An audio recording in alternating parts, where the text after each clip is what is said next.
কাপোৰ কিনি ললি ভাত আনিছো ছাৰ ঐ ভইচটো আহি গৈছে ঐ খোজাটো কাঢ়ি দে বেছি নলৰাবি ফিটকে থাক টিকনিডালৰ সৈতে বহুত ডাঙৰ মানুহ লাগিছে একে মেচিও হৈ গলি মেচিও মানে মেচিঅত নেকি ছাৰ বঢ়িয়া কিন্তু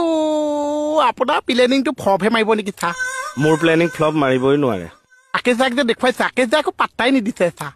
হে ইমান ধুনীয়া ট্ৰেইনিং দিছো আপোনাৰ ওপৰত মোৰ সম্পূৰ্ণ বিশ্বাস থেংক ইউ সো মাচ নাইটো ক'বলৈ দিয়ক কিয় মাৰিছে এয়া তই ডাঙৰ মানুহ ফেকুৰিছ আৰু কি কৰিব লাগিব ছাৰ ফেপেৰি পাতিব লাগিব এইবাৰ মাৰ কি হ'ল ঐ কি হ'ল কি ডাঙৰ লগত ফেপেৰিহে পাতিবলৈ দিছো মাৰি নিদিয়ে নহয় ডাঙৰ মানুহক মই তোতকে ডাঙৰ হয় নে নহয় হয় ছাৰ সন্মানটো ৰাখিবি পালো ছাৰ